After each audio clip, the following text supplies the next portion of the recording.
Hello दोस्तों। मुझे उम्मीद है कि आप सभी अच्छे होंगे। दोस्तों, अब हम एनालिसिस करेंगे बैंक निफ्टी का। आज आपको मार्केट में काफी अच्छा मोमेंटम मिला है। कुछ चीजें मैं आपको एक्सप्लेन करता हूं।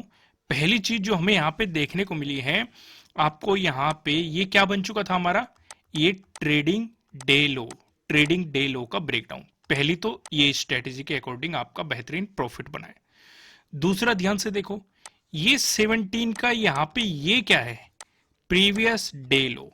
तो प्रीवियस डे लो का भी आपको ब्रेकडाउन मिला है, तो यहां पे भी काफी अच्छा प्रॉफिट बना है। तो यानी कि हमारी जो कोर्स में दो स्ट्रेटेजी थी, एक ट्रेडिंग डे लो, इसका आपको ब्रेकडाउन मिला, यहां से आपको एंट्री मिली, और एक था प्रीवियस डे लो, इसके अकॉर्डिंग आपको एंट्री मिली। बेहतरीन प्रॉफिट आप लोगों ने बनाया होगा। फिलहाल हम आते हैं और डिस्कशन करते हैं कल के दिन हम किस तरीके से प्रॉफिट बना सकते हैं, क्या सिचुएशन रहेगी, सारी चीजों को हम डिटेल में समझेंगे। चार सिनेरियो डिस्कस करेंगे। अगर फ्लैट ओपन होके पॉजिटिव मोमेंटम आया तब क्या करना है, या फ्लैट ओपन होके नेगेटिव मोमेंटम आया तब क्या करना है, या फिर हमारा गैप अप ओपनिंग हुई तब क्या करना है, या गैप डाउन ओपनिंग हुई तब क्या करना है। इन चार सिनेरियो को हम यहाँ पे डिस्कस करेंगे। यहाँ पे आपको दो रेड लाइन दिखाई दे रही होगी। ऊपरले वाला लाइन की बात करेंगे 40,772 की है, निचले वाला लाइन की बात करेंगे 40,580 की है, जो कि हमारा आज का यानी कि 20 का डे लो भी है। सिचुएशन क्लियर हो गई। इसके बीच अगर मार्केट रहता है, आपके लिए नो ट्रेडिंग जोन रहेगा, और ये नो ट्रेडिंग जोन कब काम करेगा, अगर मार्केट फ्लैट ओपन हो रहा है, ये तभी काम करेगा, चाहे पॉजिटिव मोमेंटम दिखाए या फिर नेगेटिव मोमेंटम दिखाए। अब इस सिनेरियो को डिस्कस करते हैं। पहला सिनेरियो लेते हैं। अगर फ्लैट ओपन होके मार्केट ने दिखाया आपको पॉजिटिव मोमेंटम, उस सिचुएशन पे दोस्तों मैं आपको एक चीज और बता देता हूं कि मार्केट चाहे नेगेटिव रहे चाहे पॉजिटिव रहे, इसमें कंफ्यूज नहीं होना है कि भाई जैसे आज मार्केट नेगेटिव हो गया तो इसका मतलब कि सेलिंग साइड आप लॉन्ग लेके चले जाओ। लॉन्ग का मतलब एक बड़ी पोजीशन या फिर ओवरनाइट पोजीशन आप लेके चले जाओ। ऐसा नहीं करना होता। सिर्फ प्राइस एक्शन पे फोकस करो और कोशिश ये किया करो कि दिन के दिन ही आप प्रॉफिट बुक करें, टारगेट पे अपने प्रॉफिट बुक करें। ज्यादा लालच मत करो। एक तो ज्यादा लालच करने से बचो, क्योंकि आपका लालच ही आपके प्रॉफिट को लॉस में बदल देता है।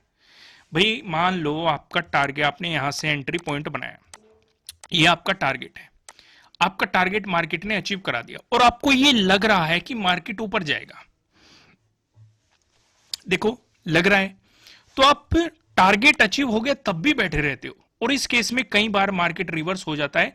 फिर आप इस चक्कर में बैठे रहते हो कि चलो मार्केट वापस जाए, कम से कम टारगेट तक लेके निकल लो। तो इस तरह की मेंटेलिटी को आपको खत्म करना होगा। इसका बेहतर सा तरीका यह है कि आप ना इस स्टॉप लॉस जो आपने यहां कहीं लगाया है, इसे उठा के यहां पे लगा दो। चलो, स्टॉप लॉस की बात आ गई, मैं आपके साथ एक पॉइंट और डिस्कस कर देता हूं। लास्ट वाली वीडियो में भी मैंने सुनील जी को समझाया था और आज फिर से समझा देता हूं, और ये काफी लोगों के कमेंट आ रहे हैं मुझे, इस प्रॉब्लम को आज सोल्व ही कर देते हैं। ज्यादातर लोगों को कंफ्यूजन है कि स्टॉप लॉस कैसे लगाए। अब मान लो चार्ट का जो हम ये एनालिसिस कर रहे हैं, मान लो क्या आपको दिखाई दे रहा है, चार्ट का एनालिसिस कर रहे हैं हम इंडेक्स पे, ट्रेडिंग होती है ऑप्शन में। अब एनालिसिस तो आपको इंडेक्स पे ही करना है, इसके अकॉर्डिंग आप फ्यूचर में भी अपनी पोजीशन बना सकते हैं, इसी के अकॉर्डिंग आप अपनी ऑप्शन में भी पोजीशन बना सकते हैं। कंफ्यूजन कहां आता है, देखो ये चीजें मैंने कोर्स में समझाई हुई है, मैं आपको फ्री ऑफ कॉस्ट समझा रहा हूं, ध्यान से समझो मैं क्या समझाने की कोशिश कर रहा हूं। और ये हर रोज मैं कुछ ना कुछ वैल्यू आपकी नॉलेज में ऐड करता रहता हूं, अपना एक्सपीरियंस शेयर करता रहता हूं, अपनी स्किल शेयर करता रहता हूं। और आप तब भी लाइक नहीं करते। लाइक टारगेट में रखता हूं 5000 लाइक, तो जल्दी से लाइक बटन प्रेस करना शुरू कर दो। जो मैं आपको समझाने वाला हूं काफी अमेजिंग है और कहीं नहीं मिलेगा आपको, ध्यान से समझना। अब मान लो एनालिसिस हम कर रहे हैं इंडेक्स पे, लेकिन ट्रेडिंग हम जाके करते हैं ऑप्शन में, तो काफी लोगों को वहां पे कंफ्यूजन हो जाता है। मान लो आपका प्रीमियम है 200 रुपए, ये 400 भी हो सकता है, 350 भी हो सकता है, 250 भी हो सकता है, 150 भी हो सकता है, डजेंट मैटर, कुछ भी हो। हमने सिर्फ एक एग्जांपल दे दिया कि प्रीमियम है 200 रुपए, प्राइस कुछ भी हो। तो यहां पे लोगों को कंफ्यूजन होता है कि इसके अकॉर्डिंग, इस प्रीमियम के अकॉर्डिंग हम स्टॉप लॉस कहां पे लगाए। भाई 50 पॉइंट अगर कम हो जाए तब इस एसएल लगा ले, या 10 पॉइंट कम हो जाए तब एसएल लगा ले, या 2% कम हो जाए तब एसएल लगा ले, या 10% कम हो जाए तब एसएल लगा ले।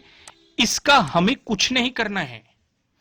फिर से समझो, हम जब एनालिसिस इंडेक्स पे कर रहे हैं तो हम स्टॉप लॉस भी तो इंडेक्स के हिसाब से लगाएंगे। सुनील जी, आप समझ रहे हैं कि नहीं? कमेंट करके बताना मैं आपको क्या कह रहा हूं, या बाकी और भी लोग जिन्होंने मुझसे ये सवाल पूछा है। ध्यान से समझो, स्टॉप लॉस का एक बेहतरीन तरीका बता रहा हूं मैं कि स्टॉप लॉस हमें ऑप्शन का प्रीमियम देख के नहीं लगाना है। भाई प्रीमियम कुछ भी चलता रहे, मान लो आपने यहां पे हमने ये पोजीशन बनाई, मार्केट ने इसका ब्रेकडाउन दे दिया, तो यहां पे हमारी कौन सी स्ट्रेटेजी एक्टिवेट हुई? प्रीवियस डे लो के ब्रेकडाउन वाली स्ट्रेटेजी एक्टिवेट हुई। तो यहां पे हमने एंट्री बना ली, यहां पे हमने देखा प्रीमियम ले लिया हमने, ये 40,600 का ले लो या 40,500 का ले लो, दोनों में से आपने कोई सा भी प्रीमियम ले लिया ऑप्शन चेन का। ठीक है, इसका मान के चलते हैं एग्जाम्पल के लिए, इसका प्राइस है 200 रुपए जो चल रहा है। ठीक है, वैसे ही हमने रफली एग्जाम्पल ले लिया। तो पोजीशन एंट्री हमारी किसके अकॉर्डिंग बनी है? इंडेक्स के अकॉर्डिंग बनी है। तो स्टॉप लॉस भी हमारा इंडेक्स के अकॉर्डिंग ही रखा जाएगा। हमें प्रीमियम 200 रुपए का रहे, इससे हमें कोई मतलब नहीं है, 100 रुपए का रहे, उससे हमें कोई मतलब नहीं है। हमारा रूल ये है, हम इंडेक्स को देखेंगे, प्रीमियम में हमारी एंट्री हो गई, हम इंडेक्स को देखेंगे, इंडेक्स के अकॉर्डिंग हमने स्टॉप लॉस यहां पे लगाया हुआ है।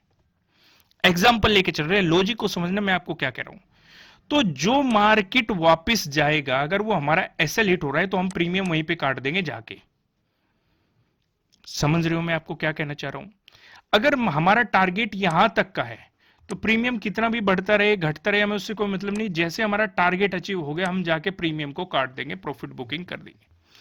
समझ में आया मैं स्टॉप लॉस किसके अकॉर्डिंग लगा रहा हूं? देखो दोस्तों, प्रीमियम के अकॉर्डिंग भी लगाया जाता है, वो एक अलग स्ट्रेटेजी होती है। इंडेक्स के अकॉर्डिंग लगाया जाता है, वो एक अलग स्ट्रेटेजी होती है। केवल कुछ की आदत होती है 10 पॉइंट या कुछ की 50 पॉइंट, वो एक अलग स्ट्रेटेजी होती है। कुछ की आदत होती है परसेंटेज में, वो एक अलग स्ट्रेटेजी होती है। भाई स्ट्रेटेजी बहुत सारी है स्टॉप लॉस लगाने की। जैसे जैसे आपको एक्सपीरियंस होता जाएगा आपको ये चीजें मतलब समझ में आने लग जाएगी।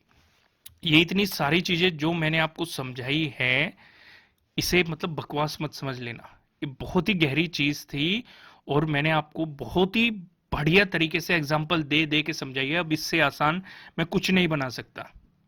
समझ में आ गया? स्टॉप लॉस प्रीमियम के अकॉर्डिंग नहीं लगाना है, स्टॉप लॉस आपको अपने इंडेक्स के अकॉर्डिंग ही लगाना है कि आपको स्टॉप लॉस इंडेक्स पे पॉइंट करना है। जैसे इंडेक्स की वैल्यू वहां पे आएगी जाके अपने प्रीमियम को काट देना। समझ में आया मैंने आपको क्या समझाया? आइए, लाइक टारगेट आपको पता ही है 5000 लाइक वीडियो की, यहां से शुरुआत करते हैं कल के एनालिसिस के लिए। ये जो चीज अभी समझाई गई है ये हर रोज काम आने वाली है, इसे चाहे एक बार फिर देख लेना वीडियो प्ले करके। इससे बेहतरीन चीज स्टॉप लॉस की नहीं है। आइए वीडियो की शुरुआत करते हैं, समझते हैं। सुनील जी आपके भी समझ में आ गया होगा अच्छे तरीके से। अब यहां पे हम समझते हैं पहली चीज, अगर फ्लैट ओपन होके पॉजिटिव मोमेंटम आया उस सिचुएशन पे हम क्या करेंगे? भाई उस सिचुएशन पे जो हमें कुछ चीजें दिखाई दे रही है, पहले तो हमें एक हल्की रुकावट यहां पे देखने को मिल रही है इसी जोन में, क्योंकि 17 का भी डे लो है। और डे लो मैंने आपको बताया है, अगर मार्केट इसे नीचे से ऊपर की तरफ अप्रोच करेगा तो ये रेजिस्टेंस की तरह एक्ट कर सकता है, और अगर ऊपर से नीचे की तरफ एक्ट करेगा तो ये सपोर्ट की तरह एक्ट कर सकता है। तो यहां पे हमारे लिए रेजिस्टेंस की तरह एक्ट करेगा। अगर मार्केट ने इसका ब्रेकआउट दे दिया तो हायर प्रोबेबिलिटी है जो 20 का डे हाई है, मार्केट आपको इस जोन तक जाता हुआ दिखाई दे, या फिर 41,200 के जोन तक का आपको जाता हुआ दिखाई दे। अगर इसका भी ब्रेकआउट आ गया तो यहाँ पे प्रीवियस डे हाई के ब्रेकआउट वाली स्ट्रेटेजी एक्टिवेट हो जाएगी। लेकिन मैं सजेस्ट करूंगा यहां से प्रीवियस डे हाई के ब्रेकआउट वाली स्ट्रेटेजी के अकॉर्डिंग एंट्री मत ले लेना। क्यों? क्योंकि मार्केट काफी नीचे है और काफी ऊपर जाके मार्केट को तोड़ना पड़ेगा, तो मार्केट पहले ही बहुत ज्यादा मोमेंटम ले चुका होगा, तो इसलिए अवॉइड ही करेंगे तो ज्यादा बेहतर रहेगा। अगर मार्केट फ्लैट ओपन होकर नेगेटिव मोमेंटम दिखाता है तो यहां पे ध्यान से समझो, नीचे की तरफ ये क्या है 40,580, जो कि 20 का डे लो है। यानी कि हमारे लिए कल ये क्या बन जाएगा? प्रीवियस डे लो। अगर आपको इसका ब्रेकडाउन मिलता है तो आपके लिए प्रीवियस डे लो के ब्रेकडाउन वाली स्ट्रेटेजी एक्टिवेट हो जाएगी और इसके अकॉर्डिंग आपको एंट्री लेनी है, स्टॉप लॉस लगाना है और इसी के अकॉर्डिंग आपका टारगेट होना चाहिए। यहाँ पे आपको प्रीवियस डे लो का ब्रेकडाउन भी मिल जाएगा, तो आपको एक बेहतरीन एंट्री पोजीशन मिलेगी। इस सिचुएशन में जो हमारा टारगेट रहेगा ये आपके लिए इस वाले जोन में रहेगा, यानी कि 40,200 के अराउंड। अगर आपको इसका भी ब्रेकडाउन मिलता है तो 40,000 पे आपको अपनी प्रॉफिट बुकिंग करनी है, क्योंकि एक तो ये राउंड लेवल है और ये आपके लिए सपोर्ट की तरह एक्ट कर सकता है। तो यहाँ पे हम 40,000 पे खास नजर रखेंगे। ये भी सिचुएशन क्लियर होगी। अगर मार्केट गैप अप ओपन होता है उस सिचुएशन में हम क्या करेंगे? उस सिचुएशन में जो हमारे लिए इंपॉर्टेंट लेवल हो जाएगा, मैं ड्रॉ ही कर लेता हूं तब आपको अच्छे तरीके से समझ में आएगा। यहाँ पे एक लाइन में ड्रॉ कर लेता हूं, इसका कलर कर देते हैं ब्लू। ओके, ये समझ में आ गया। ये क्या है, लगभग लगभग 17 के डे लो के पास का है। ठीक है, एग्जैक्ट मैंने ड्रॉ नहीं किया है, सिर्फ लॉजिक को समझना जो मैं आपको लॉजिक एक्सप्लेन करने की कोशिश करूंगा। अगर आपको गैप अप ओपनिंग हो रही है तो हमारे लिए ऊपर की तरफ इंपॉर्टेंट लेवल क्या हो जाएगा, 41,000। हमारा पूरा फोकस इस पे ही हो जाएगा, क्योंकि पहले भी हम इस पे फोकस कर रहे थे जब मार्केट नीचे से ऊपर की तरफ मतलब ऊपर से नीचे की तरफ अप्रोच कर रहा था। अब मार्केट इसका ब्रेकडाउन दे चुका है तो हम फिर से इस पे ही फोकस करेंगे। तो गैप अप अगर ओपन हो रहा है, मान लो इस बीच गैप अप ओपन हो रहा है, यानी कि डे क्लोजिंग से ऊपर लेकिन 41,000 से नीचे, तो यहां पे आपको दोनों साइड बाइंग और सेलिंग का ऑप्शन मिलेगा। क्योंकि अगर मार्केट में आपको गैप अप ओपन होके बुलिश कैंडल दिखाई दी तो आप बाइंग साइड जा सकते हैं, टारगेट रहेगा 41,000।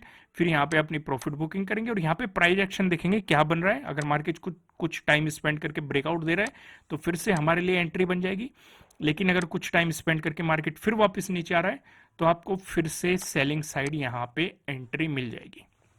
लेकिन अगर मार्केट यहीं पे ओपन होके बेयरिश कैंडल दिखा रहा है तो आप डे क्लोज और डे लो काफी नजदीक है, तो इस जोन तक आप अपना सेलिंग का टारगेट ले सकते हैं। अगर डे लो का ब्रेकडाउन दे दिया तो प्रीवियस डे लो के ब्रेकडाउन वाली स्ट्रेटजी एक्टिवेट हो जाएगी, तो इस सिचुएशन में आप यहां से सेलिंग भी कर सकते हैं। ये क्लियर हो गया। अब मान लो मार्केट ओपन हो रहा है 41,000 पे।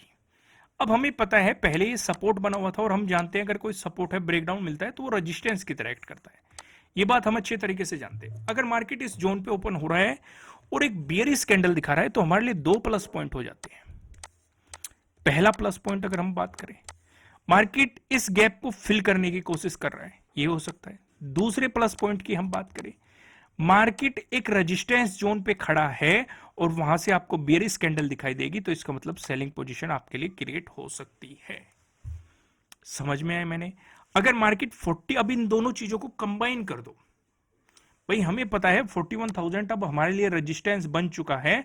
अगर मार्केट इस जोन पे ओपन हो गया गैप अप और वहां से हमें बियरिश कैंडल दिखाई दे गई तो बेहतरीन है, वहां से एक सेलिंग पोजीशन बन सकती है। हम क्या समझेंगे कि मार्केट ने रेजिस्टेंस पे रेजिस्टेंस की तरह एक्ट किया और फिर मार्केट इस गैप को, जो एक गैप अप ओपन हुआ है, इस गैप को फिल करने जा रहा है। सिचुएशन समझ में आ गई। अब यहां पे जो सबसे बड़ा सवाल उठता है, अगर मार्केट 41,000 पे ओपन होके गैप अप यहीं से ऊपर जाने लगा तो क्या हम बाइंग कर सकते हैं? देखो, ऊपर की तरफ ज्यादा बड़े टारगेट नहीं है। एक तो यहां पे 17 का जो ये स्विंग बना हुआ है ये आपके लिए रुकावट है, और एक 20 का जो डे हाई है ये आपके लिए रुकावट है। तो बेहतर ये रहेगा अगर इस जोन पे मार्केट ओपन हो के ऊपर की तरफ जा रहा है तो आप इस स्विंग पे ही अपना प्रॉफिट बुकिंग करेंगे, यानी कि 41,200 से पहले ही अपनी प्रॉफिट बुकिंग स्टार्ट कर देंगे। ज्यादा बड़ी पोजीशन लेना समझदारी नहीं होगी। समझ में आया? अब यहां पे हम डिस्कशन करते हैं, अगर मार्केट गैप डाउन ओपन हो गया उस सिचुएशन पे हमें क्या करना है। देखो, यहां तक वीडियो देख ली है तो लाइक टारगेट है 5,000 लाइक का, तो जल्दी से लाइक बटन प्रेस करना शुरू कर दो। इसके बाद हम पिवट पॉइंट के अकॉर्डिंग चीजों को डिस्कस करेंगे। आइए अब सिनेरियो को समझते हैं। हमारे लिए यहाँ पे कंपलसरी है कि मार्केट 20 के डे लो का आपको ब्रेकडाउन दे, तभी हमारे लिए प्रीवियस डे लो के ब्रेकडाउन वाली स्ट्रेटजी एक्टिवेट होगी। लेकिन नीचे की तरफ एक रुकावट जो रहेगी वो 40,000 की रहने वाली है, जो कि काफी दूर है। तो अगर मार्केट गैप डाउन ओपन हो रहा है और हमें यह भी पता है डे क्लोज और डे लो काफी नजदीक है, 20 का डे क्लोज और डे लो काफी नजदीक है, ये हमें सिचुएशन दिखाई दे। अगर गैप डाउन हो रहा है तो मार्केट ने आपको क्या दे दिया, एक तो प्रीवियस डे लो का ब्रेकडाउन देती है। अगर मार्केट प्रीवियस डे लो के आसपास ही गैप डाउन ओपन हो रहा है तो यहां से तब भी आपके लिए प्रीवियस डे लो के ब्रेकडाउन वाली स्ट्रेटजी एक्टिवेट हो जाएगी और यहां से आप इसके अकॉर्डिंग काफी अच्छा बेहतरीन प्रॉफिट बना सकते हैं। इस सिचुएशन पे टारगेट मैं आपको समझा ही चुका हूं 40,200 के जोन में मार्केट, अगर इसका भी ब्रेकडाउन मिल गया तो 40,000 आपको ये सिचुएशन दिखाई दे रही। लेकिन मान के चलो कि काफी दूर गैप डाउन ओपन हो रहा है, 20 के डे लो से काफी दूर गैप डाउन ओपन हो रहा है, तो यहां पे आपको सेलिंग को अवॉइड करना है। समझ में आ गया? क्योंकि एक बड़ी गैप डाउन आपको ओपनिंग मिल रही है। ज्यादा बेहतर उसमें रहेगा अगर यहां पे हमें कोई हैमर नजर आ जाए या पिन बार बुलिश कैंडल नजर आ जाए तो हमें यहां से बाइंग अपॉर्चुनिटी मिल सकती है। लेकिन अगर ट्रेंड के अपोजिट डायरेक्शन में जाएंगे तो हाफ क्वांटिटी के साथ आपको ट्रेडिंग करनी है।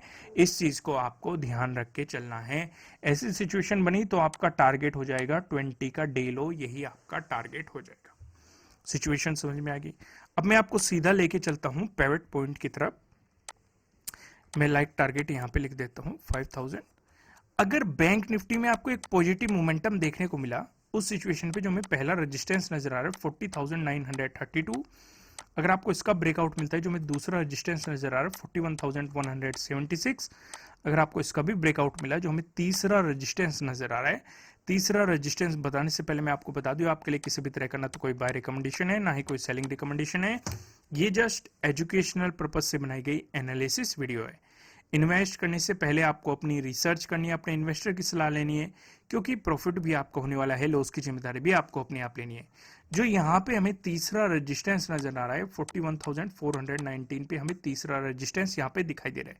वहीं बात करें बैंक निफ्टी में, अगर आपको देखने को मिला एक नेगेटिव मोमेंटम इस सिचुएशन पे जो हमें पहला सपोर्ट नजर आ रहा है 40,543 पे नजर आ रहा है। अगर आपको इसका ब्रेकडाउन मिलता है जो हमें दूसरा सपोर्ट नजर आ रहा है 40,284 पे नजर आ रहा है। अगर आपको इसका भी ब्रेकडाउन मिलता है जो हमें तीसरा सपोर्ट नजर आ रहा है 40,132 पे आपको यहाँ पे तीसरा सपोर्ट दिखाई दे रहा है। दोस्तों इस वीडियो को लाइक कीजिएगा, कमेंट करके मुझे जरूर बताना कि आपको एनालिसिस कैसे लग रहे हैं, आपके लिए कितने हेल्पफुल है। अगर आप इस चैनल पर नए हैं तो चैनल को सब्सक्राइब कीजिएगा, साथ ही साथ बेल आइकन भी प्रेस कीजिएगा जिससे आपको आने वाली वीडियोस के नोटिफिकेशन मिल सकेंगे। फिलहाल इस वीडियो में इतना ही, फिर मिलेंगे किसी नेक्स्ट वीडियो में किसी अच्छे कंटेंट के साथ। Thank you.